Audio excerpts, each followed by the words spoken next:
cooking backstage. Yeah, he's cooking. He's like, hey guys, the graphic was wrong. He's like, you got to put stats in. He's doing it himself right now, walks into the production room. Yeah. Like, Solar is the man of this HomeStory Cup. Absolutely. He's the father hen, too. Like, tell the story this morning of the Koreans trying to check themselves out.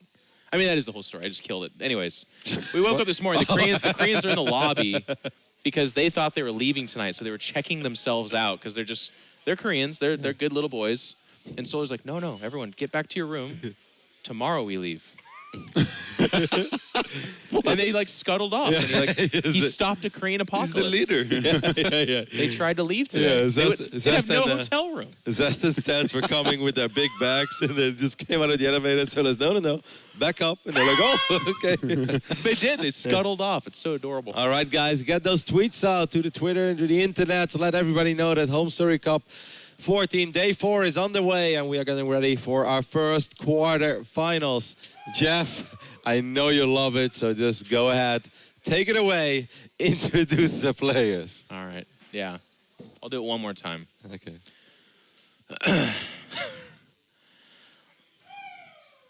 That one guy wooing. Sorry. lower left-hand side, all right? He's a Korean, so, like, he's literally one of the best. And if I had to guess the size of his erection, I would wager a bet that you couldn't measure it with just your own human man body. It would take cars or buses to measure this man's erection. It's aLive. I didn't even know. Hey, I didn't even know you were going to go full red eye on us. Yeah, of course. Oh, okay. In honor of Red Eye. What's up? Well, I can't follow this up, man. Jeff, do it again. All right, one more time.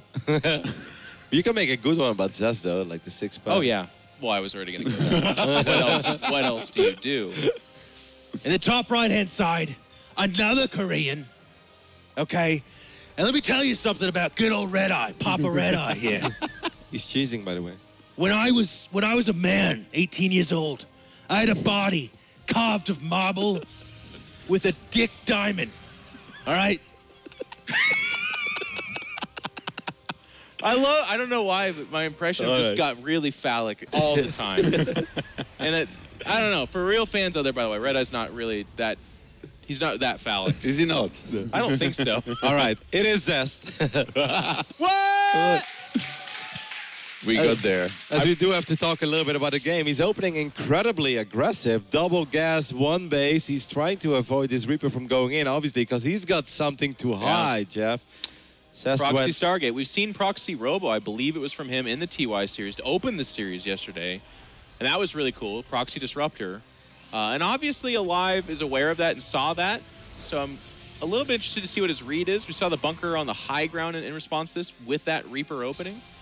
It was cool casting this with really doom and gloom Terrans, by the way, because they're like, oh, Reaper opening, this is terrible. And in my brain, I was like, what? But apparently, at the top levels, this is what happens if you open Reaper. You're going to get Pylon Rush. Photo no charge is activated. Definitely a couple of SCVs will fall. A good focus fight there by Zest as well, getting a couple of kills guaranteed. And this is, of course, just the beginning. The Oracle is out and it's going to make its way to the main base. And Jeff, the Oracle, it just kills workers so fast. It kills them so fast. It's just so good at this. And here we go, churning it through.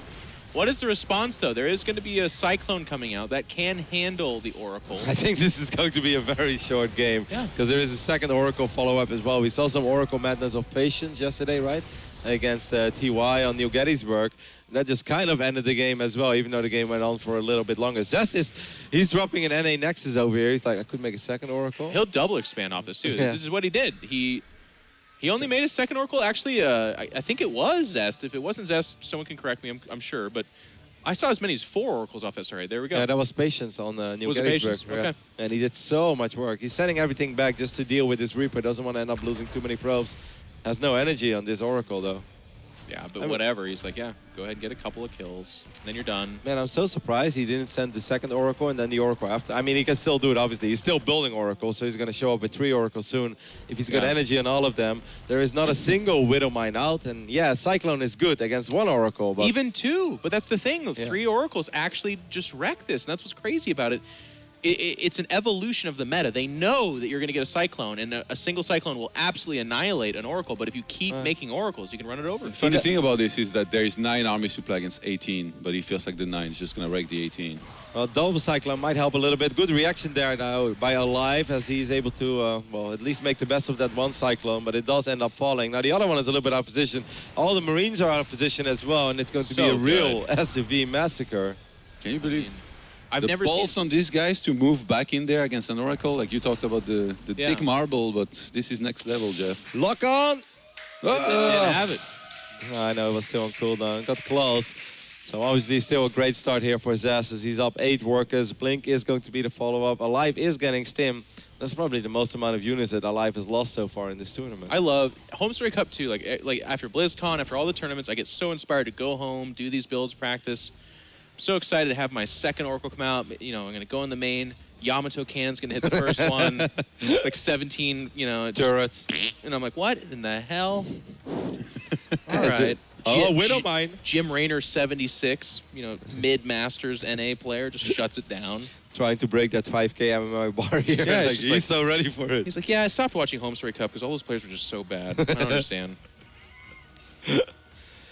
Well, Zest obviously very happy with the beginning of this game so far as he's up 13 workers, still has 2 Oracles alive. It would have been kind of gnarly if he would have flown in that Widowmine, but that's not happening. Now these Marines getting picked off as well. 1 Oracle does end up falling, but there is just not much for aLive. I mean, he does have that Cyclone, he does still have the bunker, but he's taking some terrible, terrible damage. Terrible damage. Good bait there. Gets the Marines out. I mean, honestly, they should have been chasing 2 Oracles anyways. It was kind of a close fight. I think he was trying to bait him towards the Cyclone. Didn't work out. Loses some Marines, but I got to say, aLive could very well lose in the next, like, 10 seconds.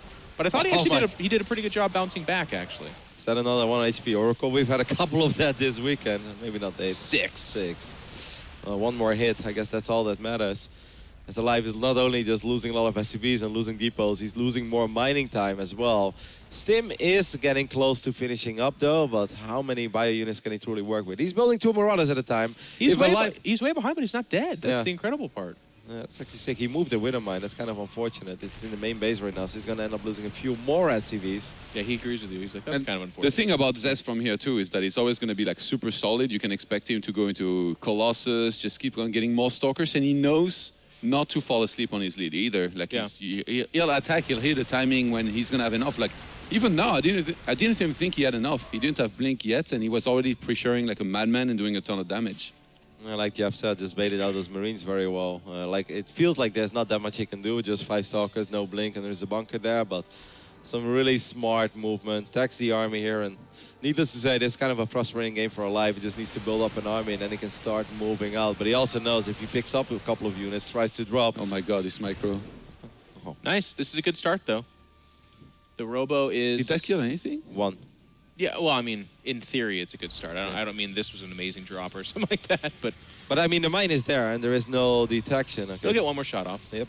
And if he focus fires it right, he can get probably 5, actually. It's just going to split. Well, I think that 1 probe is in range, and it can actually connect to the others. Yeah, absolutely. Yep. Let's see if he does it. Yep. Focus fire. He's going to get 4 or 5. Oh, 2. And good. Zest, It's good reaction he's so time. damn good. It's crazy. Yeah. He was there looking at the right time to then drag the one that gets targeted away, so only 2 die. Why couldn't he just lose 5 probes to make us look normal? No, he's just so good. All right, this is good hope, by the way. Zest so far executing very well. He started the best of 5 yesterday off with this cheese. I love the mentality of that, by the way, because for the rest of the series, aLive, who's a very straight-up player, he wants to kind of just drop you forever and get into the middle of the game. Yeah. He's going to have in the back of his mind, well, if my Reaper doesn't scout him, am I getting proxy roboed? Am I getting proxy stargated? And we know Zest likes DTs, so I love that one of the best micro players in this game is also giving us fear. He's a little bit out of position, though. The Robo was very exposed and does get sniped immediately, but of course his army of Zest is still pretty damn strong, but he does have to be a little bit careful. I mean, with the adapts, couple of force fields, Guardian Shield. He has Photon Overcharge as well. He's got a lot of gateways. aLive is very Molder heavy, which is good against this many Stalkers, and he's managed to hang in this game very well. Like I was going to point out, like the supply was pretty even, now he's given all things. I mean, he's wiping in a few more units. He really needs this. Mothership Core does fall. Robo Bay almost finishing up. But he doesn't have a robotics facility anymore, actually. Completely forgot about it. It just got sniped. It was a very interesting location the first time. I mean, the first time it was super exposed, so he's like, you know first what? time No, he's like, I want to get my unit stuck. Okay. The first time a row has ever been built there, guys. Making esports history according to Tasteless. We already did that. Triple oracle. Every day. Tasteless wakes up and he's making esports He history. looks in the mirror, coughs a little bit, and goes, Double robo even as Zest really wants to get some. They are. Maybe it's gonna be disruptors because they he's are not very strangely placed. He's not researching thermal lens, by the way. I don't know. Maybe there's Wow. something to that getting was across bad. out, then getting range or something. I don't know. That drop. Kind of a silly drop with absolutely nothing else happening. Yeah, it at was the same terrible. time. It's just like, you know what? Let's see if these 8 Marines are going to be able to do something. I mean, if Zest doesn't scout it, maybe he can stim in the middle line and get 10 workers or so. No, but by yourself, you're absolutely right. Yeah. Like, there should have been a Liberator trying to get some movement over there. There is Lance, by the way. Zest loves Colossus. Every one of his PvTs have really been about that. He will actually also add Disruptors and Templar. We've seen that as well. He does one of the best jobs in this tournament of mixing it up, actually. When you play Zest, you're not like, okay, well, this is what he does every time. You really don't know. I must say that I'm pretty impressed with aLive, by the way, that he turned this into a real game. I mean, I'm definitely Yeah. not digging his position, and I still think that Zest is pretty damn far ahead. But the fact that he could have just died in the beginning of the game against the 3 Oracles, and now we're looking at a 4-base scenario, that's remarkable by itself. He's up army and down only 6 Harvesters. I mean, it's insane that he's clawed it back here. The fight with Zest was really good for aLive at that ramp. It could have been a lot worse. Zest was able to keep his Stalkers alive. Like, losing Adepts, that's not that big of a deal. But a little bit weird that he only had 1 pylon kinda guarding that ramp, and really only kinda. So if he would have had Foots and Overcharge, that fight would have been nothing. I like this drop a lot more because he's moving out with the army as well, so he's distracting Zest a little bit. Zest's reaction time is still pretty damn good. Amazing. I love the lift there, though, by the way. He's gonna. And then That he just was- puts it back down and kills one. He's switching targets. He's waiting. This is so good. aLive. You saw that? I love That it. is really cool. So much lost mining time. That's really cool. These pros, meanwhile, were looking at each other like, who's the one that's gonna fall? Is it you or me? It's like, tick, tick, tick. That's funny. Beep, boop. Now his army looks kind of small, though. Losing that drop did hurt him. I don't know. I don't think it's a very good time to fight here. Only a couple No. Liberators, no Vikings against 2 Colossi. Thermal Lens finishes exactly as the fight begins. If but he would have Zest cannot blinked up chase. that ramp, my God. On top of the ramp, it's obviously still a different ball game with the Widowmine there. I as would well. have, Jeff. We all would have. Todd's like, you don't expect this, do you? And right after that, we go to Twitter, guys. God, Darren. Liberators are bullshit. He's got to be careful, though, because he's poked the bears. There's going to be a lot of waves of Adepts coming in here. The Widowmine, as shown by our amazing observer at the third, still being annoying. Actually, was being annoying. Got 6 markers. Got a very good hit off there. Really nice to have an Oracle still out, that one from earlier, Yes. to reveal the army the whole time, because Zest can set up the perfect fight if he's just careful enough. Yeah, I think that's one thing I've seen throughout the entire weekend. That's indeed been incredibly good. These guys open up with an Oracle, and at minute 17, it's still alive, dropping stasis traps and everything like that. So good. Like my Oracle, once it goes in, it never comes out. Not coming back, bro. No. It's always a one-way ticket to the Terran base, and just take with you whatever you can. Painted on the side of his like 5 or 6 kills and die. I mean, it's funny because it's super true. Like, my Oracles never make it back. All right, Liberated does get pushed off here. Again, very close in supply in both respects, but Zest finds purchase. He's going to Force push fields up as here. well. A lot of force fields available on this one sentry. That's going to make it very hard. And aLive's going to pull some old school SCVs. Whoa. It's going to be careful. Only the 2 sentries, but more than enough for a couple of really Yeah, debilitating he's got a force lot of fields. energy on them, though. Yeah, exactly. Like 1 Guardian Shield and then easily 6 or 7 force fields. Love keeping that army illuminated. Being active, the Liberators. This one's not going to be as successful. Okay, Max taking a break. thank you. 2 mines over here. With the Liberators as well. It's There's going starting to be a decent amount of Vikings, but it still feels like it's not enough to deal with this Colossi. But on the ground, aLive has a massive force, though. Yes. So if he gets Yeah. a good concave, micros Is Zest- properly, like he might be able to do well. What is in the that fight. Colossus doing there? Why is the Colossus What? It's a scouting Colossus. Okay. I love the Marine walking by being like, what? What? Just ran into a guy It's with a flight lasers. Colossus. That Marine actually saved that Colossus' life, as Yeah. weird as that sounds. I do want to say, though, this is the part of the game where I get a little bit concerned There we for go. Zest, where we're maxing out. He's just going ham on Colossus, and we all played in Heart of the Swarm and Wings Liberty, where it's like, yeah, okay, but if you get a certain number of Vikings and you're up to 2-2, 3-3 upgrades in the Terran range with like 10 medevacs, The Colossus stopped being effective on a very grand scale. It's only one star port though, so the Viking count doesn't feel like it's getting that high. Oh, actually, he has two, but he's still getting some more medivacs. He's so high on the stalkers, by the way, 29.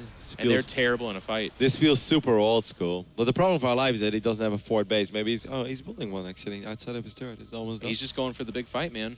He's going to go for the big fight. We talked about this last night. Would have loved a couple of ghosts, but it's a little bit of less concern for him. Hey, the army is not revealed anymore because the Oracle died, so it's go time, I think. Yep, Zest got to be very careful here. That's a very good position. Oh, he forward! Why? That's a sick position for the Vikings as well. They're getting so much free damage. Don't run. Accept it.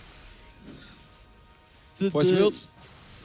The like force field philosophy right now. Not force field, excuse me, the blink philosophy. He's like Terran army, mostly Marauders, blink forward. Well, I mean, he did get a couple of Vikings. He's getting more Vikings now. I think this is a much better fight for Zest. The upgrade's really shining through as well as he's cleaning Look all at the health Vikings. on the Colossus. Look at the health on the Colossus. You know what aLive did? He A-moved the Vikings. He shot at multiple a couple times. Yeah, he just A-moved him. So that like all the individual Vikings like sprinkled the Colossus. Hey, you don't have shields anymore. But that was a really good blink this time, you know, by Zest. That was a very good blink, good positioning on the right side, far away from the Marauders and right below the Vikings. Couldn't really have been much better. Yeah, aLive realized he can't go home and fight, so he's going to try to counter-attack here with the units he already had on the map. I like that. Yeah, he's going to run his into best chance. 7 DTs. But there'll be DTs forever and photon overcharge there. But you're right, you're not wrong, Todd. It's his best chance, but it's just over now. He's channeling his inner Pult. That's old school Pult. Lose a fight, get a Nexus. How does he do it? Still making Vikings. Oh my God. He has no medevacs. Oh, they'll be everywhere. Yeah. Just the next 38 supply of Zest is Dark Templar, by the way. aLive really brought this game back somehow, but now, like with these last fights, I think, he needed more Vikings and he needed target fire on this Colossi. Like, just one volley them one by one. Shouldn't forget about the upgrades either, though. Like, Zest has been double forged for a long time. +3 attack, I believe, +2 armor, or I think he had a 2 upgrade advantage in the 2-3, yeah, you're correct, because it was 2-1 for aLive and 3-2 for Zest. Which is huge. I don't like the number of stalkers he had, but fighting in that angle and getting directly underneath the Vikings a second time, as you pointed out. In the first blink, it was potentially catastrophic, but he picked off a couple of Vikings and backed out of there. And then the second time they fought, while the Vikings were being horribly controlled, he picked them up immediately. And then there's nothing that could touch the Colossus. aLive's going to pull the SCVs as he really wants to make a final hold over here, but he's lost all his bases, lost most of his economy, and I don't really see him win this fight, even though he does get 2 Colossus early on, but the Stalker count is just too high. GG. Zest takes a 1-0 lead. Gives us a look. He always takes a big sip of water every time he wins a game, or finishes a game, I think. Well, you've seen that it's fun to watch. That six-pack, Todd. It's obviously not a big sip of Red Bull. What? There you go. That's not how you become Zest aLive. How it looks, how it feels. It's actually really fun. A lot of players have a post-game. It's not quite a ceremony, but like a ritual that they do, and they're not even aware of it. What's yours? I don't know that I ever had one, but if you see some you players... just said everybody has one. Okay, Todd. Anyways, the point I was trying to make, like Solar is one of the guys that will fix his hair. There's actually a lot of players that do that one too. Some guys will adjust the headset. It's really interesting to watch. Solar does that on camera as well. Every time he comes up on camera, here he looks at the preview screen and he's like, he adjusts his hair a little bit. There's a very funny story about a Polish jerk fixing his hair last night, but I'll save it for a rainy day. It's raining. It's stormy outside, actually. What's the next map, Cavarino? We had the maps. They brought it over here. So it is indeed going to be... Production on the top. That's the wrong one, but it says Euthermal at the top. It's Cool. New Gettysburg. Maybe this is the one?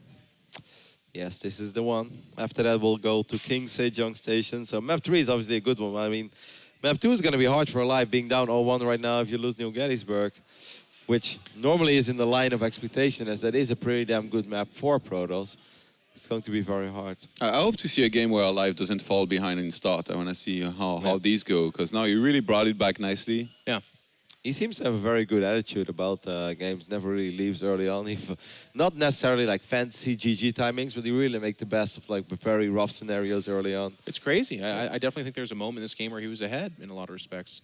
Not in the metrics. He was always behind in harvesters and stuff, but he was like really close to supply. Yeah. I felt like his army was better, but he just took that kind of bad engagement and He even passed Zest in supply for a little bit. Yeah, it's crazy. Just composition-wise, like, it could be a little bit better.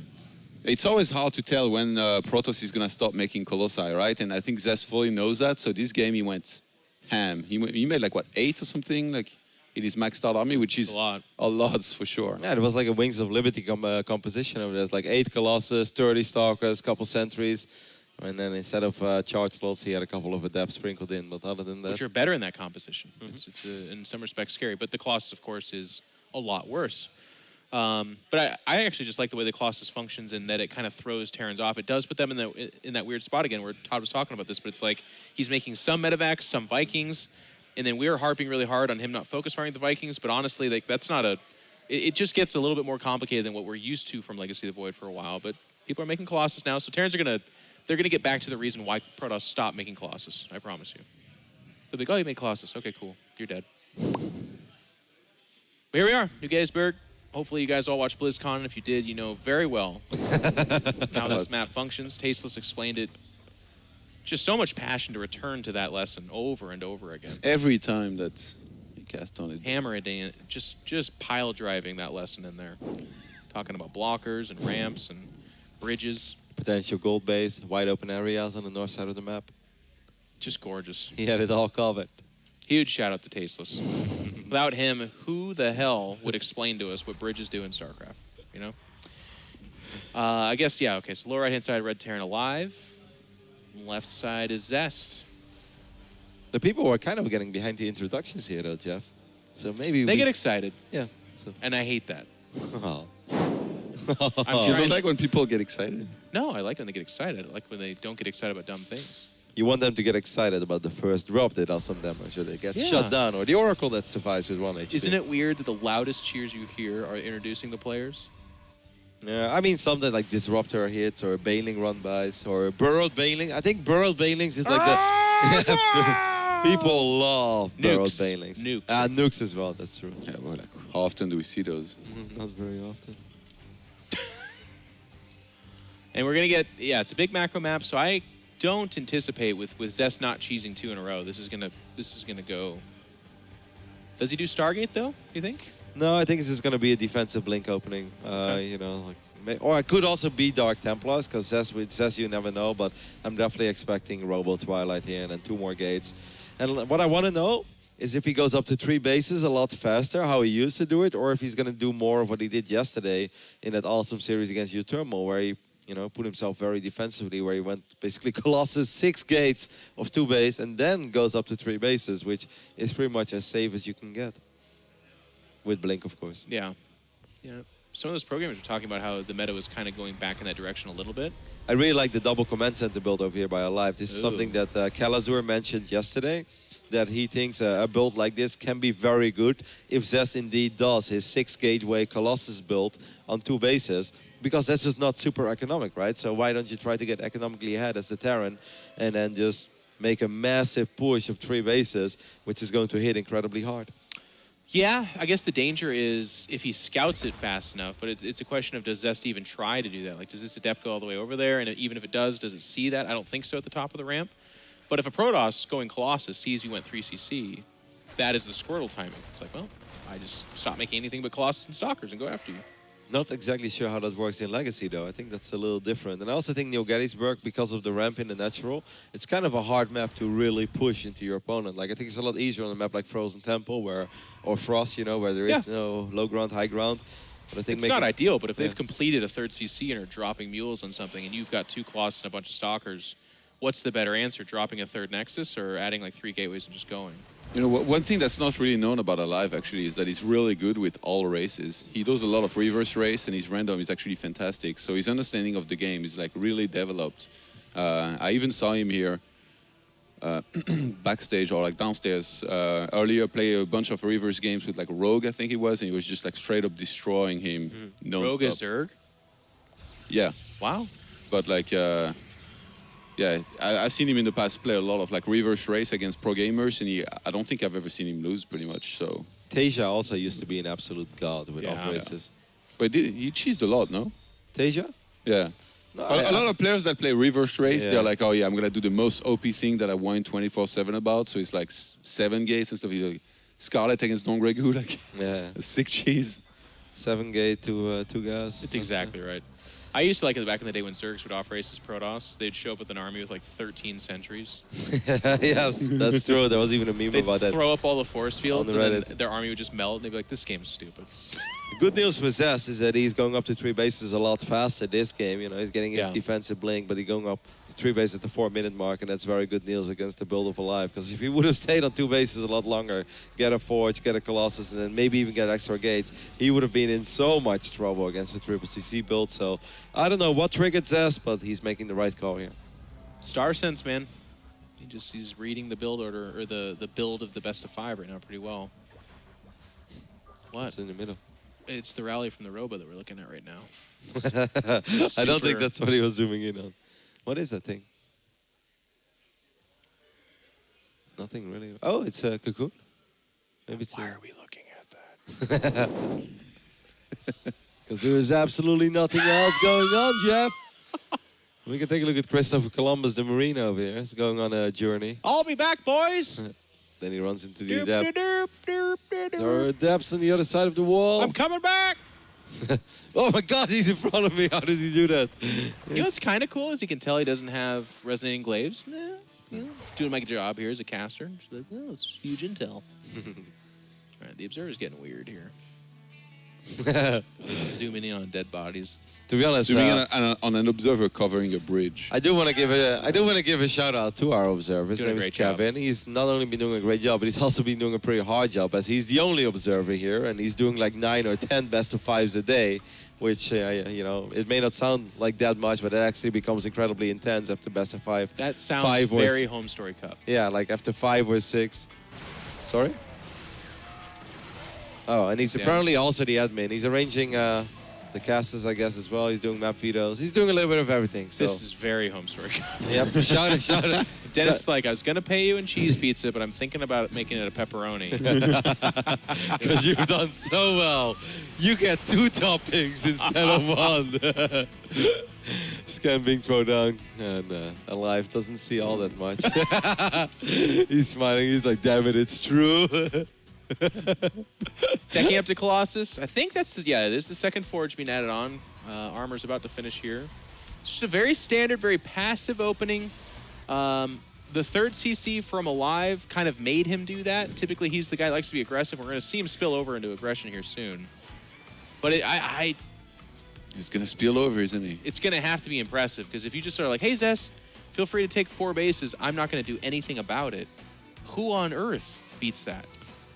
Yeah, it's going to be very hard. But I mean, looking at it from the other side, this is just a rough map for aLive, right? So I do kind of like his build. I think this is a very old school game, by the way, of what people call the golden era of StarCraft. But it was often like, all right, 3 bases, let's max out, and then we're going to go for it. And I really think that's pretty much the only battle you're going to see, because either aLive is going to win it very Yeah. decisively, or he's going to get crushed. And if he's going to get crushed, there's a good chance it's just the end of it, because he doesn't have a 4 CC. It's going to be so much later. He's just investing in a lot of barracks right now. He's getting 4 Vikings at a time. I truly feel right now we're watching a late Wings of Liberty game, you know? Like, What a pleasure. Yep. I would have, armchair quarterbacking here for a second, I would have actually think, like, this is very predictable from aLive. And I feel like that's why Zest is favored here tremendously, is because he's the guy that took the risk game 1. It worked. Game 2, he's like, I think you're going to keep playing super macro aLive style, so I'm going to play super macro.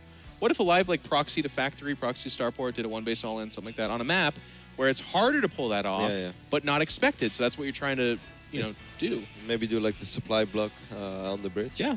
And then indeed proxy the buildings. That would have been sick.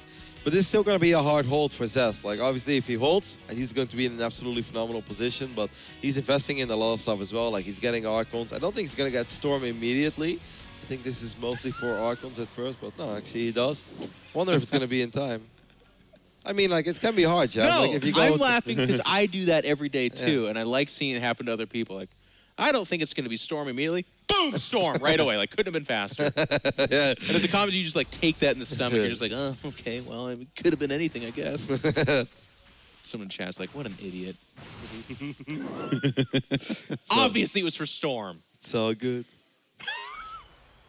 I mean, his army is going to be There's the sick. ghost, though. This is really cool. Now, this is the super army for aLive. You don't need 19 ghosts in this initial engagement, but like, you know, critical mass of Vikings, because he's just going 2 Colossus at a time. He did stop, though, as I said. There's my caster moment. But enough to cancel out the Colossus, and then ghosts. That's a tough army to deal with. People used to pull SCVs with these, but nowadays we almost don't ever see this anymore. Adapt's pretty good against SCVs. I guess kind of put a stop to it. Oh, thank you for bringing those. Yeah, no, I know it's super over. Can we take a look at the units lost resource? I feel like this has been the least deadly game so far in HomeStory Cup. It's up there. A couple of Marines. But here we go. Now, watch for the Vikings, audience. Does he target down the Colossus or just A-move them? What's Viking to Colossus count exactly? I mean, I have access to it myself. It's right there. 14 against 4. Oh, yeah, like I think that's decent. Yep. Nothing wrong Yep. with that. Too many more Vikings and you're overproduced. He can attack move as well with this. Get the EMP. EMPs. EMP! In the middle of the Adapt army, that would be sick. The ghost actually just died, but he does land a couple of decent EMPs. Focus fire. No, he's actually A-moving. Never mind. It's fine. The Colossus will go down super fast, and now the Vikings can land. Storms are gonna land on a lot of this bio. Is there enough left over here? Yeah. So, but it's mostly Stalkers. Okay, more Adapts coming in Oh, from no. the Now south it's the side. Adept. Yeah. Well, now it's safe to say that Zest is in a phenomenal position as he's on 5 bases. Look at that one Archon. It's so ballsy. There's no HP at all. Don't care. Yeah, he's like, I'm in the front, boys. Stalkers blink forward. That Archon is absolutely going to fall, but needless to say, that's not mattering that much for Zest. He got storm on time. You know what's so different is we used to see those fights, and it was a warping of like 20 Zealots that would come in, but you could kite back against Zealots. Now with Adepts, you don't get to kite nearly as well against them because you're going to take damage, especially if it's Marines low health from being stemmed or from the storm. So it just feels like the Colossus tech really puts Terran in a very tough choice, specifically in Legacy of the Void. It's pretty sick that like aLive made basically a 3-base attack, yet Zest had like 4 Colossus, double Forge, and Storm. Like I think this attack would have been better without Ghost. So you just skip that and you attack like a minute earlier. And I don't think it's possible as a Protoss to have all of that against that very first fight. Because this pretty much was the first fight. Like nothing else has happened. I think aLive re-engaged a little bit too fast after he pulled away from the Colossus range at first. If he had just pulled all the way back, wait for them to all be dead and then re-engage, it would have been better. But he's gonna go for multiple drops. You have to try and come back in this game, hoping that Zest doesn't split right. And Zest gonna go for the base trade here. There's a good chance we're going to see these islands expands coming into play. I hope so. There are islands here, right? Oh, yeah, 2 of them with blockers. This is what's so hard about it. Well, he gets all the storms off. That was looking really bad, but then he just dislodged and killed that. But man, it's so hard to base trade against the Terran, not just because they can float, but also because Liberators are kings in this situation. I mean, the drop in the main base pretty much got shot down. There is not that much left. Yeah. Stalkers are going to be able to clean it up. It's not gonna be much of a base trade after all. He's like a base posturing. Not every day you'll see the Colossus block the CC from landing. Yeah.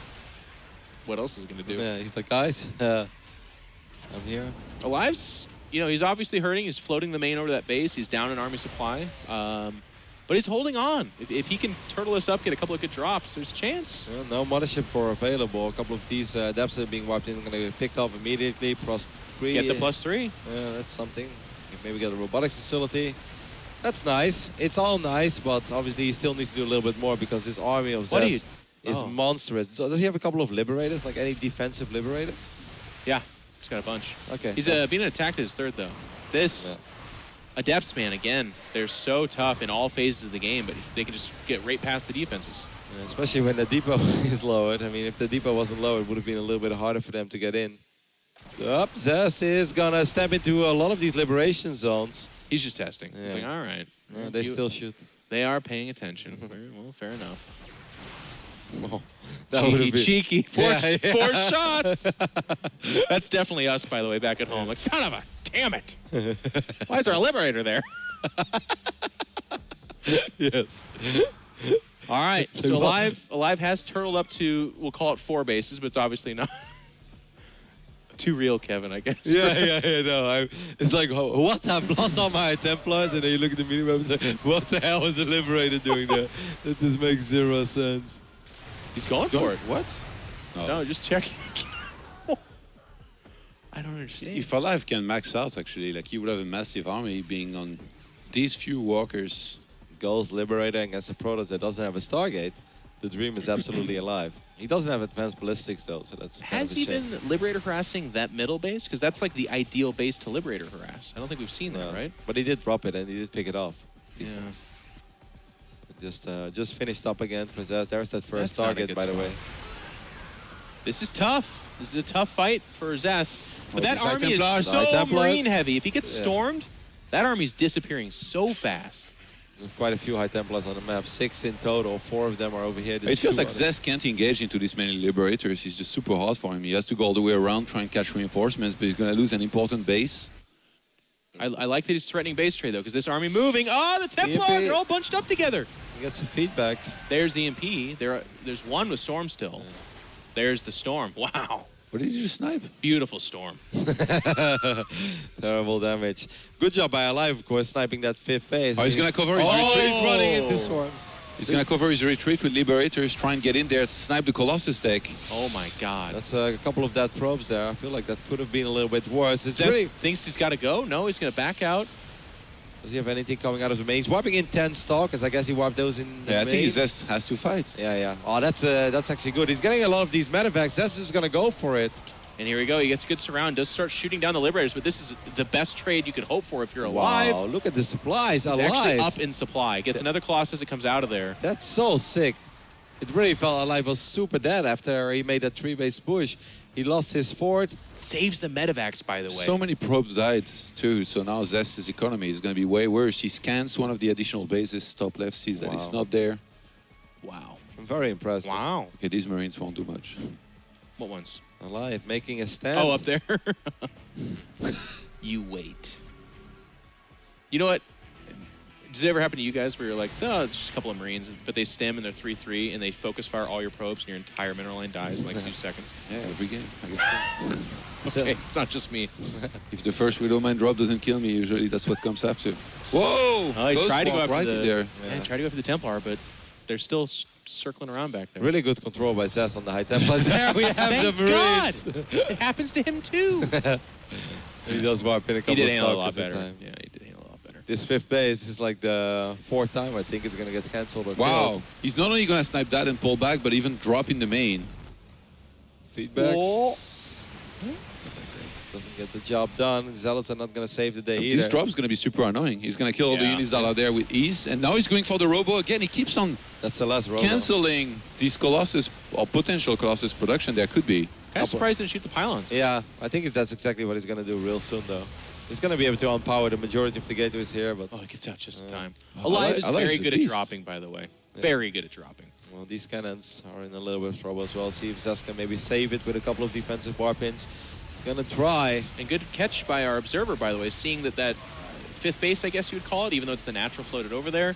All of a sudden, Zest is like, well, if I can't get over there with a DT or something, this game is leaving me behind. He's significantly behind at this point in time. Yeah, it's really funny as well that he invested that much into Stargates, even got the fleet beacon. I guess he's super worried about Liberator range, advanced ballistics, but it's not happening yet. And I kind of feel that Zest could have used those resources a little differently. Yeah. But I understand it, too. This map with range, I mean, any map, honestly, but Liberators with range, because he's having a tough time getting even Stalkers out. That's just GG. There's just no chance in hell. He's getting his first 2 Tempests now. Yeah, there's no more Viking production. I guess he's going to rely on Bio, but being so Mulder heavy. Well, there's no more Robos, right? No, he He lost doesn't need both. Yeah. So he doesn't even, he'll see the Tempest and be like, oh no, but I got Space Marines. Because that army, I'd almost like him to, I mean, obviously this is, again, us armchair quarterbacking, but it's like, don't invest in Tempest, just get more Templar out. The problem is, will these Templars get in range? As aLive has done a pretty good job so far in making They don't sure. have the energy yet on one of them. Poor probe. And I think aLive just might big. power through this fight. Yeah. Good EMP there as well. He actually gets those 4 High Templars. Now, there are definitely not that many storms remaining. Maybe 1 or 2 somewhere, but just can't step into these liberation zones. First 2 Tempests are out, but Wow. it's too late. GG aLive with a pretty sick comeback on New Gettysburg. After the initial big attack didn't Yeah. work, I thought he was going to be it, but no, he stayed in there, he hang in there. He camped with Liberators, much like Happy camped with Sensor Towers against me at HomeStory Cup this one time and stole a game on Aquilon Waste. He shouldn't have won. Seems like you feel really good about it still, to this day. And it all started with, dropping that fifth, getting an Nexus kill, going to the main. Even if he didn't get that much done, he distracted Zest, and he bought time for his own command center, the one that floated over, to be safe. And you could obviously see that Zest really wanted to kill it. He tested the water a couple of times. He's like, oh, that's a lot of Liberators. Went back, and from that point on, aLive was just really dictating the action and just finding openings left and right. And he just blew this series wide open. I mean, New Gettysburg's the map that Zest was supposed to win 100%. And I agree with Todd. If we would have gone back to that moment in time where it's like 5 base Protoss, wins the fight, is up, not like 50 supply or something crazy, but 20 or so. Has double Forge. How does he lose from there? Yeah, double Forge, double Robo, and Storm out already. Yeah. I think he got over-eager. He tried to finish it too hard. He could have just played it safe, gotten Tempest, expanded one more time, made more cannons on his bases. I don't know. Yeah. I guess the one criticism we can have, and I'm sure that there are a lot of Terrans out there that will be saying that he should have done that, is there wasn't that much War Prism harassment, if any at all. Did we see a single Prism, actually, that game? No, I don't think so. No, that's kind of weird, especially when you have double Robo, and he stopped at 4 Colossus. That's definitely part of it. I mean, I think for me, the pivotal moment is he made the choice of, like, my army is mid-map, which it probably shouldn't have been there anyways. It should have been at the 5th or between the bases defending. And then those drops started happening, and he says, okay, I'm going to go base trade. But with the Liberators out at that stage, you can't base trade. You just simply cannot. So obviously, that's not like the dumbest thing in the world, because that's if there aren't Liberators there, that is the right call. If there are Liberators there, even then, maybe you can get around them sometimes. But aLive was just doing such a good job of controlling both spaces. Mm-hmm. I think the best thing that aLive did, actually, other than staying at home and defending when he needed to, was going for this Robo tech. Because he kept on re-sniping the Robo, and then Zest never could replenish his Colossus counts, which he needed to win those fights. Yeah, fair point. For sure. So we're now going to go into King Sejong Station, which is not nearly to the same degree as New Gettysburg, but this is the Terran favorite map. This is where a lot of Terrans do like their TVP. How would Tasteless explain this map? You talk about, well, okay, so there's all kinds of fun stuff about this map, but first, of course, what you really have to key in on is those pathways behind the towers. Just get over there, observer, right behind the towers. Right over there. You can knock down a few rocks and just build yourself a fantastic proxy base over there. It would be really cool if there was actually, if there would have been some minerals there. I kind of feel like that's a very unused part or of like the money crates. Yes. Remember that? Like Red Alert and stuff. You go over it, or from the campaign. That's awesome. Do you think StarCraft players want to find Overwatch skins? King Sejong Station? Yeah, dude. There should just be a loot box there, every time you knock down the rocks, there's a loot box. Maybe you can find a Diva voice pack or something. That would be awesome. Cheers, love. Cheers, love. I know that's not Diva. This racer, it's all good. I know. Of course, we're looking at the main base of our Red Terran player. It is aLive. Great job. Evening up the series. And of course, the Still Protoss. introducing players. Yeah. No comment. I like it. I like that we're doing this. I mean, everyone likes it, Jeff. It's Pavlov's dog. Not everyone. Okay, no, I know, but makes the people happy, and there are still people out there that appreciate it. There's going to be a thread about this. When it actually comes to question, like someone takes a weird stance. No, like, I don't... Carmack comes to us and he goes, for this IEM, no player introduction. Of course, looking at the main base of our Korean Protoss, it is a Zest. Played great so far in the tournament. We need a StarCraft historian to remind us about this. Like, Good thing we got Wolf. I'm not a very big fan of the crazy screaming in the beginning of the game. Obviously, I leave that to others. But I think introducing the play is not that bad. It's not that bad. But yeah, maybe doing it 7 times in a series. Yeah, it's to each their own. I'm more speaking to, if you don't do it, people get uncomfortable and upset because they're like, this is what we do. When it does, I think make a lot of sense if you're doing mirror matchups because people can be colorblind, Jeff. Yeah. And also, I think a lot of people have us on, let's say, they're driving, they're not watching us, but they are listening us. You put your iPad on Bluetooth or something, you're in the car, so you're kind of listening to a radio broadcast. And I think it's kind of nice to have it pictured, It's like, okay, he spawns there, and they just listen to us. And to Kevin's point, there are literally tens of people in that situation for every broadcast. And I think it's awesome that we do this tradition for every single match for those same 10 people. Okay. The 2 colorblind people that are watching and the 8 people in a car. I think there's plenty of people. You don't think there's a lot of people who have us on the background that can't watch the game but just listen to us? No. No? I do think there are more than 10. I was exaggerating. Most of them are going to be alt-tab desktop people, though. Yeah. I really appreciate every 10 minutes, you remind me who's playing the series. To be honest, like I love whenever I'm stuck in like LA traffic, I often just have a stream on that I'm not even watching, but I just like listening to it. And if there's any cast on going on, I definitely like to listen to Well, that. if you're stuck in traffic, maybe you should watch it. I mean, and just like Kevin. No, Todd, that's when most accidents actually happen. Yeah, but you said you're stuck in traffic. Yeah, but like you still move like 10 feet every like 30 seconds. Yeah, so no accident will happen at this speed. Well, if you roll into someone's Rolls Royce in the back, it can still be kind of expensive, Todd. This is pretty bad, but a good foot to overcharge will shut down most of this. One more shot would have been so sick for that one Hellion. Doesn't get it. Adapt. It's going to shut this Hellion down, not for one probe. Womp. Oh. Goes down. Is that the noise of the Adept now? Whoa. Womp. Womp. Womp. We figured out the Adept and Disruptor. Good So- opening though by aLive. I think it's safe to say. Like, I think as a Protoss, it's always very hard to figure out what you're going up against exactly on King Sejong. And then after, even if you see the start, you're like, God, these first two Hellions, you know, they did some work. 4 probes is a pretty unpleasant start, and aLive's very happy with it. Now you don't exactly know what's coming afterwards. Of course, you're sending your first observer across the map.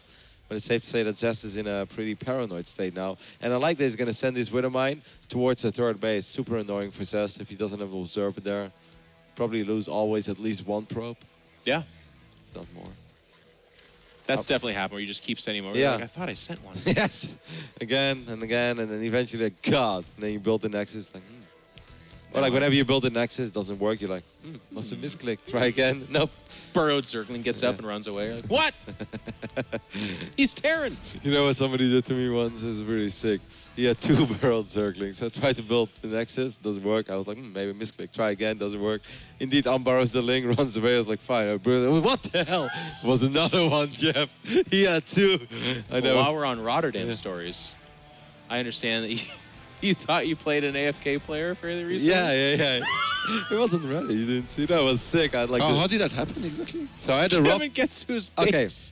I had the roughest 2 days ever in PvT, right? And then the way that I open up a Frozen Temple is I scout after Nexus and I send my probe in a detour. So the Reaper would be halfway across the map. That's when I send the probe in to start working on the SCV that's building the CC. You know, that's the thought process. So my probe goes in kind of late, obviously, a couple minutes into the game. No CC. I go up the ramp, nothing. I wished him good luck and fun. He didn't reply, you know? I see 12 SCVs. My probe starts buzzing. The first SCV kills it, kills the second one. I was like, woohoo! Well, I guess he's AFK, guys. We win. So I grabbed the 2 stalkers I have, and I sent them across the map. I built 5 pylons around this CC to fault an overcharge, you know. And while I sent my mothership core as well, 24 Marines and 3 SCVs. And I was like, whoa, we win. What the? What the? We don't. I was like, oh my God. Oh my God. Who was the guy? Barcode didn't say a word. Yeah, I was like, lol, I'm not even mad. He still didn't speak. He killed me. Doesn't say what he's... No, even after he tricked me. Stays in character. Good for him. You know who this happened to a long time ago? The Muslim on Metalopolis, I think against Bishu or something. And like, it was different though, because Bishu said, oh. I was AFK. Yeah, I was AFK. And then Ben was like, all right, I'm just not going to attack or something. And then he didn't send any SCV to the middle watchtowers. Bishu had taken one of the middle bases as a quick expansion, massed units, and killed him. Apparently, Stefano Feels lost bad, against man. the exact same guy who did the same thing. He was warming up for BlizzCon and he lost to him as Can well. you imagine this being your build? Yeah, it's sick. what he Apparently, it's a classic in the lower leagues. It happens very often. Oh my God. Well, I'm excited. Next time you're at an event, Kevin, in North America, some guy's gonna come up to you and be like, "Hey, say hi." He's like, "I'm that guy." Kelazor style. Yep. I spoke with Calazur about that yesterday. And he's like, well, when I had it in my mind, the way I introduced myself to you, it sounded a lot better than when it actually came out. Hi, I'm Calazar. I beat you 7-0. Yeah, I was like, oh, hey, man. Like, nice Hey, we're to going to meet be you. best friends. What You're do you my think the favorite. reaction was going to be? Yeah. I love that. He's like, it just sounded a lot better in my mind. He's like, in my mind, we were going to laugh about it and we'd become friends. But when I said it, I realized it was kind of rude. In his mind, like a montage starts playing, and Kevin high fives him. He's like, "Let's go out for a burger," and they like start singing songs and running away. All right, let's focus on this push. As we haven't really been talking that much about the build orders. Not that much has happened yet. aLive trying to get some damage done, but this is obviously a very serious push. Very hard to break. He's gonna blink into 2 liberation zones and a Widowmine. That almost never goes well. And it still continues to not go well. Mothership Core is here as well. I don't know about pursuing. That foot and overcharge is going to... Well, never mind. Those were just bad Colossus. This last Colossus Gets it. leaves the Marauders behind. aLive did lose a lot of bio, but obviously reinforcements are on the way. It is 2 base Terrans still, though. Well, Who's up 20 he's got way supply. more supply, yeah. He's I don't know, killed both the Kev. Colossus. He's going Colossus tech, and he just had his Colossus reset. What he does have going for him is he's mining off that third. It's saturated. So if he can get more time... but aLive's like the pressure guy. It'd be really crazy if he allows that to happen. There he goes. Widow Mines. But I love Zest, by the way, sticking to... Look at his vision everywhere. Wow, so many stalkers. Don't do it. Oh! Of course. 1 he HP. Is it 1? Yes. Oh, get out. So many 1 HP. Is that in range? You know what I like doing? No. Grab a hallucination and have it poke in the direction of your stock. Like, come here. That's smart, yeah. Come I've here. never Yeah. done that. It never works, though. No? Not in North American ladder. Especially when you don't have sentries. Yeah, there's that, too. I can totally see that work. It worked like one time. And it was worth it. It was, well, yeah. All those hallucinated phoenixes. All right, well, here comes the Colossus production again, which is interesting because Vikings are being made at the same time. Well, not that interesting, actually. I guess you just kind of stick to that because how else is he going to combat that? Just got to do it. So he's going to go to that left side. That's why this part of the reason why this map is really tough. Something that I wonder if we'll see more of, but another part of the reason why this map is hard for Protoss is Liberators on this map are ungodly. The chasm behind that natural is so brutal. He does pick up a drop over there, though. It gets the Widow Mine before it could burrow. His Widowman defense this game is actually quite sick. Well, Oh. God, I'm done. Nice. I'm literally done. There's an entire army standing there. That's ridiculous. All right, aLive's gonna sim up this round because Oh my God, I That love was it. perfect. so. Oh my god. The observer's not even looking at it. He pans. Whoa, how on earth?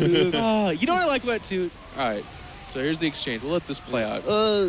It's actually. She's microing incredibly. Whoa! That was a good hold by Zest. It is super good hold, Kevin. You're right.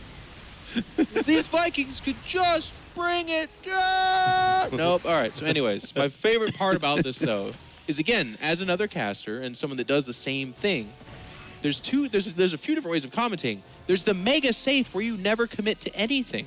Like the drop happens, you're like, oh, drop's happening. He's killed the medevac. He's killed the Widow Mine, but the Widow Mine still shoots. All you're doing is saying what's happening on the screen. Super safe, no risk at all. I like people like Tasteless. I like people like you, who look into the future and go, "Oh my God, it worked!" and it just 100% doesn't work. And then, or in this where you're like, "Wow, his defense is so good." Despite the fact that mine did shoot, I still think that Zest's defense against drops has been very good. Come on, no. Don't Wait, I'm even. still standing by Please, my Kev. point. It's freaking King Sejong Station. Don't it's be really that hard. guy. It's really hard to defend on this map, and he's doing a really Apparently good it job. is. Yeah, I don't know that mine was like borrowed on the 70 Protoss units. And I know. it's just shot, but it I don't doesn't. even understand how he did shoot. No. There was like an entire army. Like I of know. stalkers. What? It's ridiculous. Everything about it was so good, though. He's like, "Oh, Kevin's talking about that. Let's pan over." And Kevin just gets done saying, "Good defense." Pop. It's the timing. It's everything. Yeah. It's so good. Oh, well, HomeStory Cup 14. I'm happy that we're having a good time over here. It's first quarterfinals. If you guys just joined us, the last one is going to be the last foreigner that's alive, our very own That's what he's Mechanics saying. Bergman. Oh, yeah. No, okay, just something else. aLive did a good job, though, of... I mean, he must be so annoying to play against. He's just been... We've been laughing, but there's all these, like, Widow Mines in Yeah. random spots. There's... That one was just walking towards the third. And it's just awesome, because Zest has his army in all these positions, but so many of the Protoss wouldn't. If you just look at Zest's point of view exactly like this, you see that he actually has, he has map vision, pylon spread out pretty much always, has an observer here, observer there. And that makes his life obviously a little bit easier to deal with those drops that are coming in from all angles. It could have been even worse, but I think aLive's playing this really well as well. Not the biggest fan of making SCVs, I will say that. He hasn't taken a whole lot of harass, I don't think. He's just like literally only made 50 some odd SCVs. Zest made a prism. I wonder if this time he actually wants... Okay, there it is. There's that caster timing. First prism.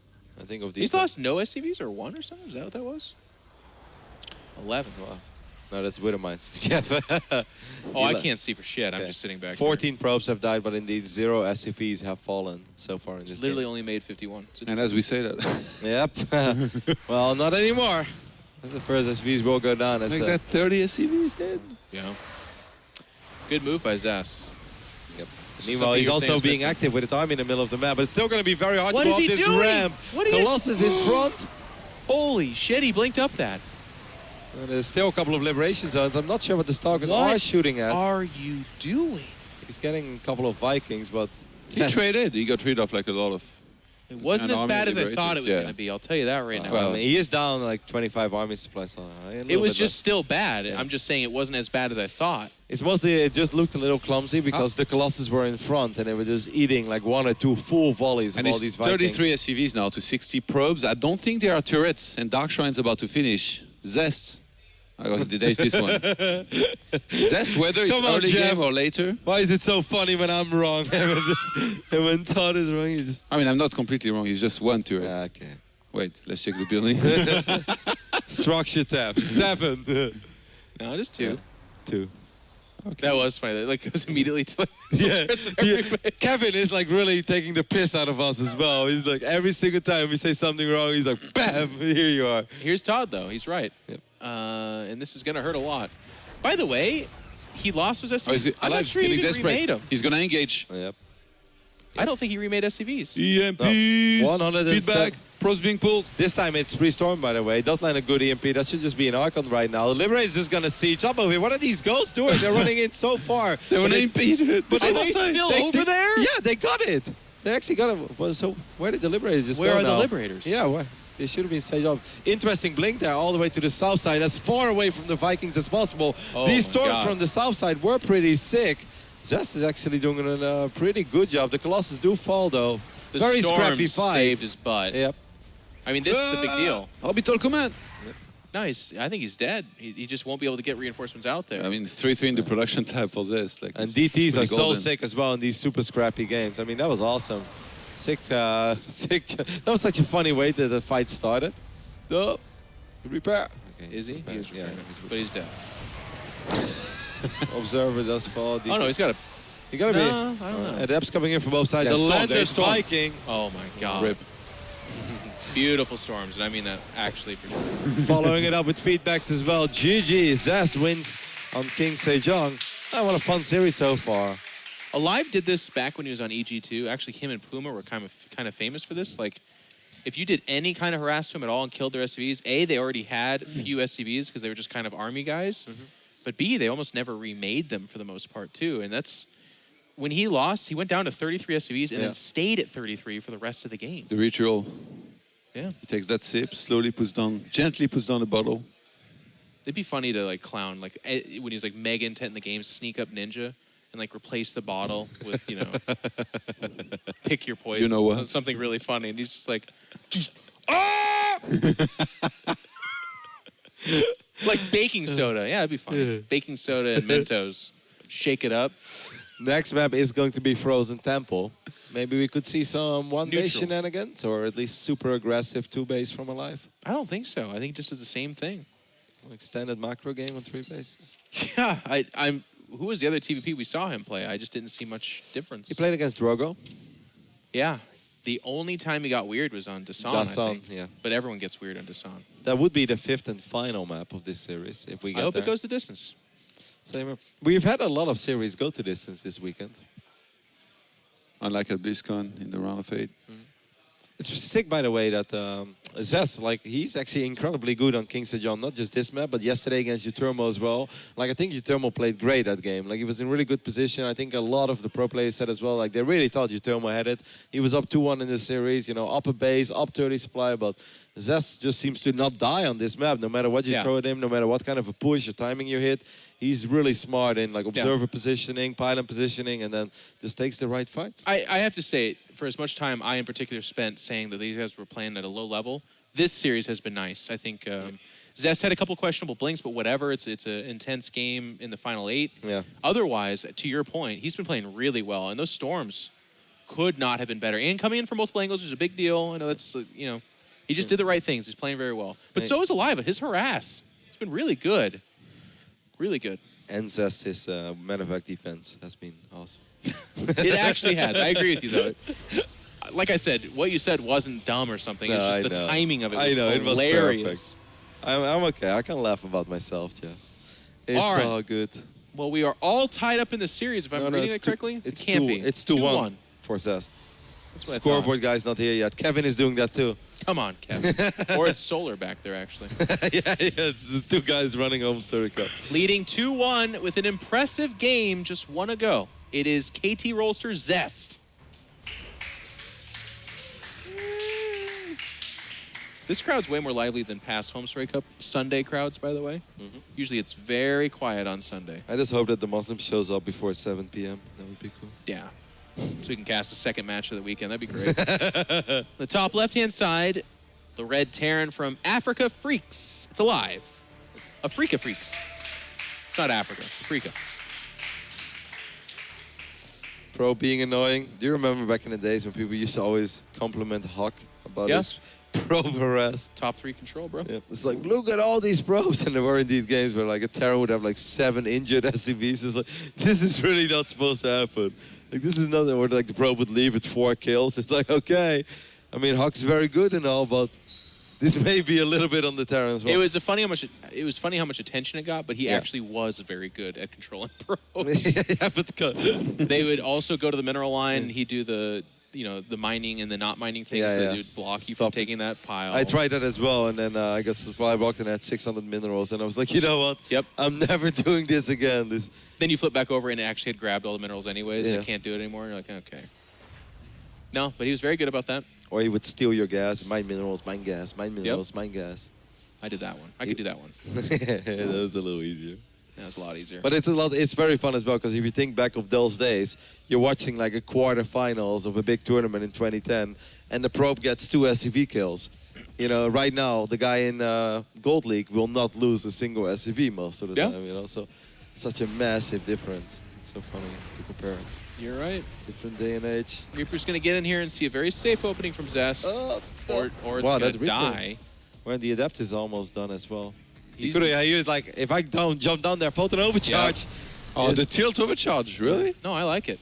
I think love it. if it's a guaranteed kill, it's not bad. I like it. The Reaper obviously... I do it all the time. That's why I don't like it. Because then when the Widowmine drop comes next, then... I know he's been defending them well, except that one time he called it and 7 probes died, but I'm pretty sure it's going to be more. Seems like it's going to be another... Strangely enough, well, okay, actually... 2 Hellions, right? Is it out only on the 2? map? No, it's just I 1. think it's just the actually. 1. So it might be... But he might make like 1 or 2 more. He might go for the medevac, drop into the main base, and then the Hellion run by in the natural. That's possible. It's a tech lab actually nice. I'm just going to go for a tank. What's a single Hellion for then? I think he made it just with the Adept or something. I don't know. But the funny point was, had he been doing the Marine drop with Hellions, that would be the like one build where that single photon overcharge is actually desperately missed. But he's not doing that. This tank has me thinking Marine tank, right? Obviously, like a 2-base push. Yeah. So they're just a Scout Hellion, I guess. Zest is known for going blink a lot, so maybe like some sort of 2-base push where you open tank, it makes you safe in the start, and then you do your own very strong push. Yeah. Especially if you can hit him when he has a Robotics Bay, but not a Colossus. I mean, this is going to be one of these super early pushes where, I mean, if you don't react in time as a Protoss, if you're not in a good position, it can be very hard to deal with. But if you're out there with your Stalkers, you buy some time, then there's a good chance that he's going to be able to push this back very quickly. But if Zest does not, you know, get Stalkers out there, does he have an Observer? Yeah, okay, so he's going to spot this army marching across the map. It's very important thing that he buys a little bit of time for himself. Yeah, he has nothing. He's going to warp in his first 3 Stalkers now. This build's also awesome if you catch a third Nexus. I like how aggressive aLive is as well with the tank, just going forward. This is getting very awkward now, I think, for Zest, because he has units on the other side. I think he did that on purpose to cut off reinforcements, actually. But it also makes, I think, defending a little bit harder. It's a bold choice, Cotton. I like the scan there. Yep. But with just the one pylon, actually, he almost wants to consider jumping. No, he doesn't like that there's Stalkers behind him. I think that's a cool move, because like he doesn't know how many gateways are behind this, so if like 4 Adepts come shading in, the multiple angles means that he just kind of dies there.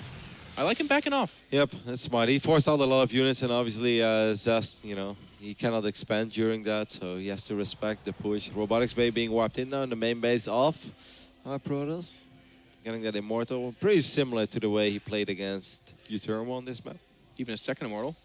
And he is going up to that Robotics Bay. This is one moment where I always walk halfway across the map, and then the Liberator shows up. Photon Overshot is going to shut this down rather quickly, though. No. Yeah. It does. That's Awesome nice, job. actually. Just getting a free Liberator kill like that, not losing a single worker. That's really sweet as a Protoss. That's not bad. Not bad, not bad. Not bad, not bad. But he's just going to power up. And this is where Zest builds really inspire me, because the follow-up of this is really hard. If you do open Blink, one of the traps you can fall into is warping in too many Stalkers. Not very good against Marine tank composition.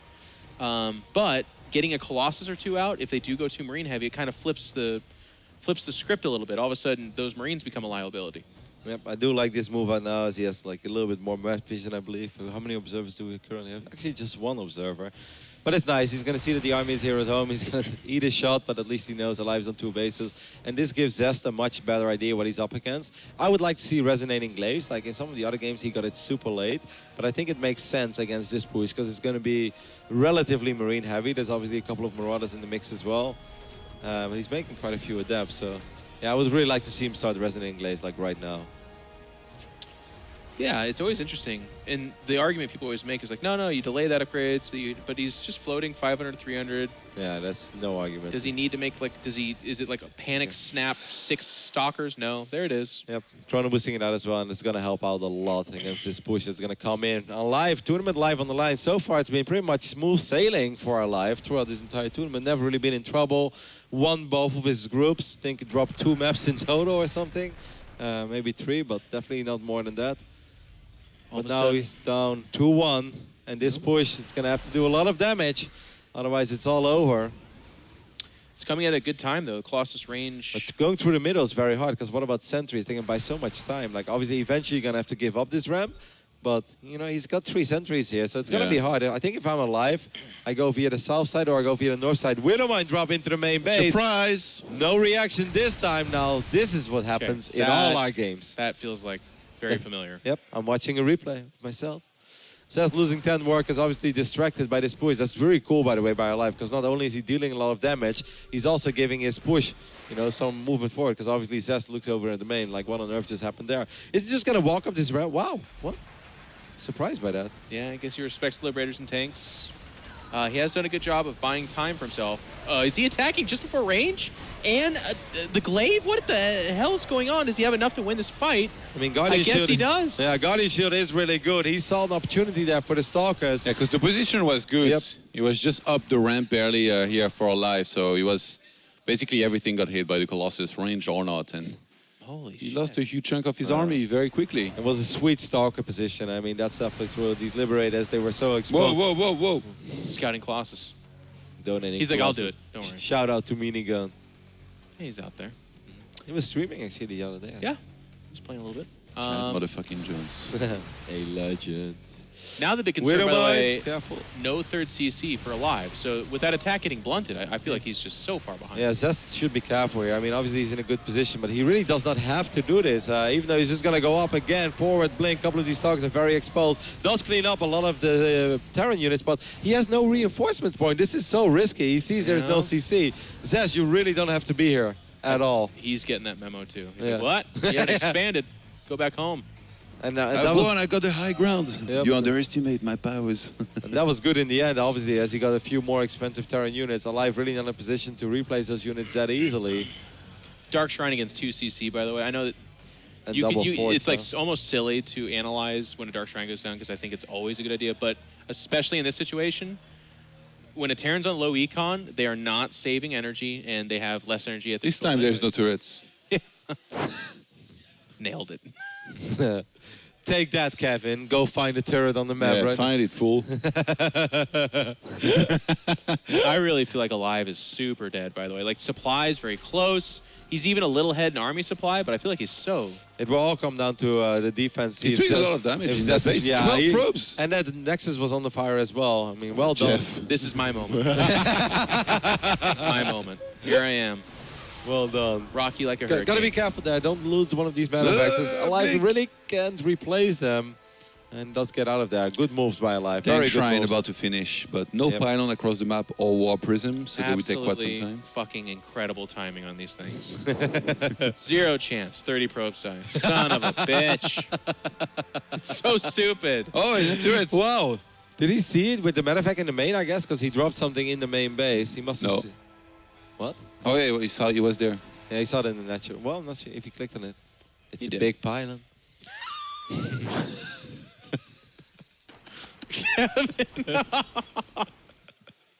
Just falling apart. I hate it when that happens. Oh, and an Observer. 2 for the price of 1. Yeah. What a scam. 106. Well, can he win this fight? What's the Viking count at? 4. I The don't Viking count is very know. low, so the Marauders really need to get in a good position. That's another aggressive blink by Zest. Guardian Shield being popped. Not that many sentries here. Good Good spread. concave by aLive, I'd say. Does he have enough though? I mean, the Colossus still pushing out quite a bit of damage. There's no adepts left. So other than these Immortals, really nothing is going to tank anymore. And I think that Zest is going to have to retreat because this army is made out of paper. Yeah, he's losing all of his Colossi here, but not many Marauders are going to be left over with very few hit points. But then the adapts. But you I mean, gotta back up. go back to the mines, let's Pick say, up. right? Just Yeah. pick up. Pick Yeah. up. Pick up. Pick up. Pick up. Pick Just up. wait a little bit. That was a good trade, obviously, for aLive because he took care of all the Friendly expensive fire! units. He's going to pick it up. Oh my god, that would be so sick. Where have we seen that? That was one of the 4 coolest. GG against I know. Stefano. One of the best moments ever. Yeah, I loved it as well. Polish, of course, like, what about me? Kill me too. I really want to die, guys. Ask and you shall receive. You know, this is terrible. And Wow. now this base, I mean, yes, I could not have been more wrong. Super dead. And then it swings the other way too. Friendly fire just smashes, He kills just never everything right stops. there. You're like, he won, he won, he won, he won. This scan over here. This gas is on the fire as well. I mean, it's still rough against these adepts, but obviously aLive is going to have a lot of reinforcements making their way across the map. Zest doing whatever he can to stabilize, but I think it's just going to be too much Terran here. Like, once you're Oh, this I like far- the DT. Yeah, that buys a little bit of time. And the medevacs are incredibly low on energy. Oop. I really like going up into the main. And if you want to just hit a couple of those Artosis pylons, it'd be pretty sick too. Like, go ahead, shoot that one. Yeah, you know? actually, especially since the unit count here for Zest is very low, it feels like he's barely hanging in there by the skin of his teeth. Wow, but that's nice as well with the Oh, reinforcements. and there, watch. No way he stays in here. He's like, I don't want to deal with Liberators. Let's go to the next one. I'm going to stay in my freedom zones. These Dark Templars are doing some serious Yeah. work, though. does he not hear it? Or this isn't landed. Land it now. Oh, God, he is. There's nothing to kill Liberators, guys. Nothing. Oh, you actually could have killed a Colossus there with just the Liberators. Just right-click on it. And the mines here as All right, well. scans are available now. And he goes back to the main. Yeah, he's got like 2 or 3 scans. I like that setup. 3 of those gates being unpowered for this long, by the way. Oh, if he goes for the Robo. Look how low health that army is, too. Yep, more Dark Templars being wiped in. He does have scans, though, so he can absolutely scan. There we go. Widowmine does a little bit of friendly fire. This is so close, man. I mean, I The still think... Liberators are set up or no? Move the Liberators. Yep, they are. One Liberator does get picked off. He's going to go back to the Logan again. I mean, if aLive just gets this base, meanwhile, Dark Templar killing SCVs on the other side of the map. aLive should really kill the Nexus instead of these gases. Because I think if you kill the Nexus, then even if you don't win the game straight up here, then it's still Yeah. fine and doable. He's going to get it. Yep. And I think the DT is being chased off at the third. It's a lot of adepts No, there. not at all. Liberator does get picked up with the Stalkers are shooting at his own gas. Sentry Oh. does get picked up there. I mean, aLive is playing sick right now. He's just going back and forth, making it so hard. Did you to make the possess. Robo in the exact same spot Yeah. for it to die? There's the Artosis pylon. Shout out to Dan Simkoski. If he was watching, he's not anymore, Jeff. He will. He can deal with one Artosis joke, but 3 of them in one game. Many. That's I like it. the Marauder drop to save the medevac. That's Is there any Observer? Yeah, it's a sick place. Look at the game. Oh, yes, 30 no Observer, and there's a bunch of mines all over the place. 34 against Rip GG. GG. Wow. aLive brings it back. Wow. Alive is alive! Now the final game of Game this 5. series is going to go Dasan! to Dasan Station, baby. What better map Yep. to finish things on? Any map, you tell me, but well, It's- Dasan's been giving us good games. It's always a treat for the commentators and a nightmare for the players. Yeah. You know I what love in best of fives too. It's the shittiest map is always the 5th one. They're like, God dang it. Yeah, some people pick it as first because they just want to get it out of the way so they know what they're dealing with. But yeah, it's either first or last. Very rarely you see like, let's hop into map 3, Dasan Station. Oh, wow, what a weird choice. yeah. It's like you know what would be really sick, by the way? If somebody would make like a little SC2 highlights clip of all our great calls, that have just been terribly wrong.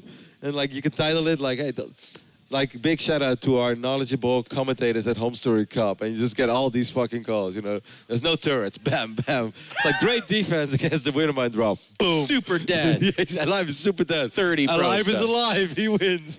My God. What a time to be All right. alive. And our wrist fetishist cameraman. He's like, I can't believe he's showing that much wrist right now.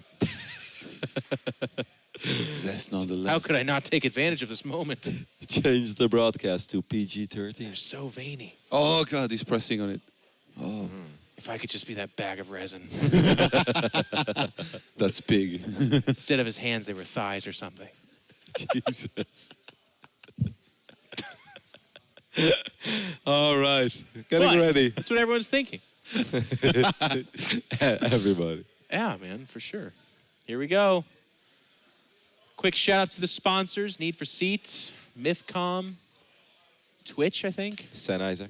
Sennheiser. Jeff, can I make an introduction request? Please. This is the last game. Pig. Can you introduce us, Pig? I don't really have a pig impression. It's red eye, but Australian. Really is what it is. Well, I love you, Tom. With some I'm gonna growling. politely decline. I think everyone. It's only the commentators that find a pig impression funny. No, we told that story, I think. Some people know. Yeah, but I don't About the roaches and I don't think so. You think so? Yeah, I told it many times on my You think stream. people get that reference? The, Oh, it's on your roaches. stream? Well, if it's Nathaniel's stream, maybe. You know what he said to me yesterday? That is insane. We were talking about like. You better tell the story correctly. Okay, though. well, let's introduce the players. Maybe we'll do it after. We'll do it later. We'll do it after the game or later on. It's game 5. There's no time for a Roddy story. We should plenty actually of focus. No. It's Dust on Station, game 5. It's 2 amazing players. Of course, aLive, our red Terran, spawning in the right bottom side. Double gas. Yep. And Zest spawning on the left top side. All right, tell me that story. Well, okay. It's a very quick story. Yeah, it's a pretty quick story. So we were talking about sub counts, and I was talking about the stream. I was like, yeah, I think actually, Nathaniel's right now, like, yeah, he lost a couple of subs. You know, he's been doing a lot of events. I said, like, I think he had like a few less than me last time I checked. And you know what Jeff's reaction? He's like, wow, he sank that low? That's literally what he said. And like, there's a room full of people. And I was like, oh my God, Jeff. And Jeff is he's like, that's not what I meant. That's not what I meant. You know, I was like, Jesus, sick So as funny. burn. They're like, you're a dick. And I'm like, no. You sung that low. I was like, God. But That's so what did it sounds you? like. Yeah, the lesson. Yeah. I was like, yeah, I think he has a few less than me right now. He's like, wow, he sang that low. I was like, Jesus, Jeff. Thanks. Thought we were friends. Super Well, savage. to be honest, Nathaniel has been the #1 StarCraft 2 Yeah. broadcaster for a See, while. and Todd speaks my language. He immediately knew what I was getting at. I mean, I knew what you were saying as well, but the way you said it, Yeah. you said it out loud. And you're like, wow. Guilty as charged. Yeah. After I said it to and everyone laughed, I was like, oh, yeah, okay. I see how that sounds. But double gas, we're going to get some cheddar out of our aLive. But it does get scouted, by the way, from that probe, which is interesting. Very good for Zest, because aLive is one of those players where you could typecast a little bit and just be like, all right, even on Dasan, probably going to play pretty straight up. Not this time. I like that bunker on the low ground. That makes a lot of sense. Explain it for the... Because I actually truly don't understand it. I'm not questioning you, but I don't, why. Okay, since Dason Station is crazy and it actually doesn't take very long for a Mothership Core to make their way across the map, like popular builds are here, let's say Adept, Pylon Rush, Mothership Core, and then also one base Stargate, so Oracle in the main.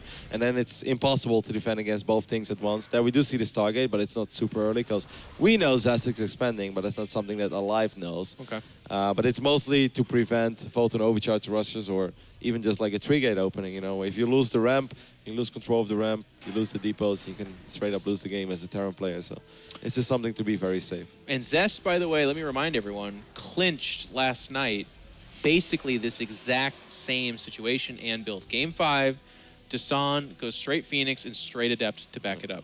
Yeah, against TY, and that was a successful one for him. Phoenix brought him here. I mean, I'm sure that aLive watched that game. Like these guys, they absolutely do preparation. I see all of them watching VODs of their opponent, downstairs. And I think Phoenix is very good against one-base pushes. This is something that aLive has to know as well. So he's going to be careful. Losing a Phoenix would be very painful. But yeah, Phoenix is just awesome. You can lift the tanks and then the Adepts can just shade in, take care of the Marines. Obviously, Phoenix is good against Liberators as well. can chip away at Medivacs. I think Phoenix is indeed I an love awesome this opening. response. To just immediately go for the reinforcements, because those Marines right there, not that scary by themselves. I don't like this fight that No. much by Zest. He really should have gone back because he doesn't have Cyclones. Just losing the Adepts is not that bad. If he would have lost to Phoenix, it gets very bad. No. But yeah, that was just a gift. Those 3 Adepts, well, that was not enough for This Zest. will make the highlight reel. I love him cutting off reinforcements. I don't like him taking the fight. He should have shaded away from that Yep. and pushed towards the Terran base. Yeah. So the most that he's Yeah. fighting is, yeah, he's getting hit by a tank, but whatever. He's killing the Cyclone. He's killing the 1 or 2 I don't think he expected aLive to chase like this with a tank that puts, because the Adepts are not that fast, so if you land the tank next to them, he was probably like, oh yeah, I guess I can't really run, so I'll just fight, but The he good lost news- very important units. Yeah, the good news obviously for Zest is that like the longer this game goes on, the better it is for him because he's Yeah. the 2-base Protoss against the 1-base Terran. And yes, he doesn't have a crazy economic advantage, but you know it's 6, 7 additional workers and it's split over 2 bases rather than 1. So it is going to be very nice for him. And Why did aLive come all the way back home? I think aLive, like fighting against Phoenixes is very hard. He's doing the Puma. He's pretending he's going to go into macro, but the next wave Yeah. he's going to hit. He's going to live one of the Cyclones. That's a ballsy move as well. Cyclone's a little bit tanky and he's not going to get it. Spends energy. Yeah. The Cyclone can just get repaired. Like, I don't mind aLive going home because obviously one thing against Phoenixes is that you can't run away of a lost battle. Like, everything that's there is going to Okay. die. It's, you know, it's like a unit that... I always compare them to the Raiders of Warcraft 3, you know, you can just end snare, you can really force the fight. So aLive is like, all right, let's get the hell out of here because if he wipes in 3 more Adepts, I'm going to lose this medevac, I'm going to lose the tank, and I don't want to find myself in that position. And this army, this is where Phoenix is going to have a much harder time dealing with it. Is it possible for Zest? Absolutely. There's a Is it Liberator in hard? the main, by the way. I'm gonna Hell cut you yeah. off real quick. The natural? It's up there. It's out there somewhere. No, there's literally only 1 Liberator on the map. Never mind. Tricked you all. Just checking. Seeing if you're paying attention. I do like this by Zest as well. He's obviously just carrying aLive. He's buying time with these Adepts, and if aLive doesn't respect it, then he can always go for it. This is going to be very hard. You know what Ow. would be really sick? A fleet beacon, but I know he doesn't have the gas for it. But Tempest would be incredibly deadly against this entire army. He's just going to go for it. He doesn't want to wait until the bunkers are done. Might be the best move. That's a Yeah. lot of Adepts. Dominates the fight. Just jumps right on top of it. Gets away from the Liberator there. And is able to just really trip down this forest. I mean, like you said, it's 2 base versus 1. Now, keep in mind, this is the same as last night. Like, even if, well, this is Yeah, just going yeah. great for him, but the Phoenixes are untouched. Yep, that was good. He didn't want to waste time. I mean, if the bunkers would have finished up, this would have been so much harder. But Zest just absolutely crushes this push. And I don't really see any other Wow. way than him Just advancing. like against TY. And it's a really good composition Yeah. right there. He did maybe make a mistake taking that fight, but buying so much time, he just was working with more things. You know, I feel like this is a really sick build by the Terrans as well. It's just that Yeah. Zest reacts perfectly to it. Yeah. And he knows how to play. And I guess those Terrans, they didn't really anticipate him to play that well against it. So Yeah, the Phoenix opening I think is super good. It's like old school, even if you go back to Wings of Liberty, if you knew that your opponent was going to open up with Banshees, like the best case scenario ever is that you open up with Phoenixes, right? And it goes back to this logic. Phoenixes are very, very good in 1-base scenarios. Get ready. It's happening. come here, Zest. Because there's a free microphone side. over there, so. I'm going to get Zest on the couch, Jeff. That's what all the girls say, right? Many envy us right now. All right, Johan, you can take it away Todd's since you're been waiting for closest this, to him. Congratulations, man. Oh, thank you. How about the game? Did you think it will go like this? Oh. eh? Very live strong. Okay. We should put our microphone a little bit higher. This is the interview you anticipated, Jeff. What were the other questions? No, keep going, Ty. You're doing great. We did Solar. Well, I mean, Solar should get ready for his own Ask matches. about Dasan. He will play in a while. In Dasan Station, Terran build, you never lose this build? Very. Sorry. I thought. You guys asked for this. Look at the Oh, there you save. go. Look at Oh our my Jesus God. Christ coming over here. Where's the stand? He's like, a Korean's in distress somewhere. Can you ask about on Dasan Station, like TY and aLive tried the same build, like very aggressive, and he just defend both times. So does he not lose to this build? And why did they try this build? 일단 전태양 선수랑 한희석 선수가 같은 빌드를 다산 스테이션에서 사용하셨는데 what is the last question? What is it? Yeah, why do they always try this build, like this one base push with tanks and stuff? 왜 Like, 테란들이 계속 원베이스 푸시를 하는지 뭐 딱히 생각 있으신가요? 일단 그 맵이 서로 굉장히 가깝기 때문에 서로 압박을 받는 상황이기 때문에 올 걸 예상하고 좀 더 배불리면서 그걸 막는 식으로 빌드를 짰어요. It's very close map, so there's a lot of pressure between both players. So he know Teran's gonna play one base all in, so he predicted and he just defends with very easy. So because he predicted. usually this build, like I guess on the Korean ladder or something, is the main build for Terrence against Protoss, or because now it really feels like he's ready. He knows it's gonna come. So I wonder like how come? In this build? Yeah, well, it feels like he knows it's gonna be this build every time, and then 이런 it is. 빌드가 계속 나오는데 뭐 한국 레드에서 자주 나오는 빌드인가요? 테란들이 방금 말했듯이 가까워가지고 압박을 받기 때문에 Idiot. 거의 원베이스 싸움이 많이 나와서 That's my best red eye impression yet. 제가 우주가문 빌드를 하면 거의 이기더라고요. He almost wins against this build because it's very close position. So Terrence play one base only. So he always pick Phoenix build. So he defends it very easily. Yeah. So I have a question. Obviously, first of all, congratulations, Zest, for advancing to the semifinals. I would like to ask about New Gettysburg, because I think after he defended the first big attack, I think Zest was in a very good position, but eventually the game slipped away. So I would like to ask Zest, how did he experience that game, and did he feel like he was supposed to win it? New Gettysburg. Supposed to win. Yeah. Yeah. 게티스버그에서 굉장히 뭐 잘 싸우셨는데, 그러니까 잘 싸우셔서 한번 유리했는데 다시 불리해졌잖아요. 근데 뭐 다시 이기셨는데 어떻게 이렇게 이길 수 있었는지 뭐. 게티스버그에서 졌는. 그러니까 죄송합니다. Supposed to. Do you think of Gettysburg game? Yeah. 그러니까 New 뭐 Gettysburg. 게티스버그 게임에 대해서 어떻게 생각하시나요? 그 게임 유리했었는데.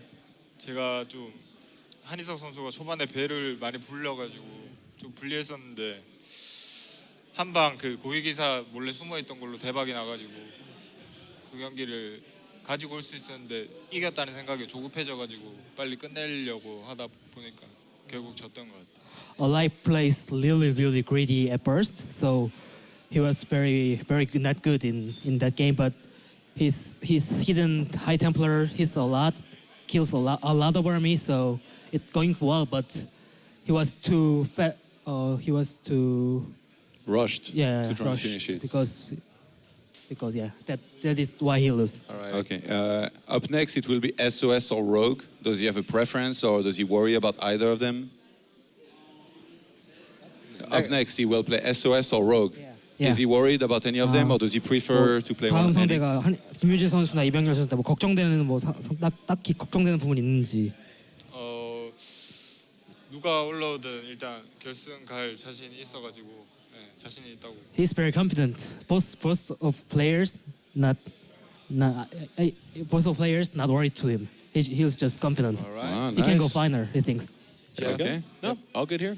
Alrighty, well, we're gonna let him get ready then. Of course, Solar, you should probably get ready as well for. So I have to let you know. Yeah. Good luck. Thank you so much. And of course, thanks to Zest as well for joining us on the couch. We're gonna head over to a very small break, and after that, we'll be back with our second quarterfinals. It's going to be SOS versus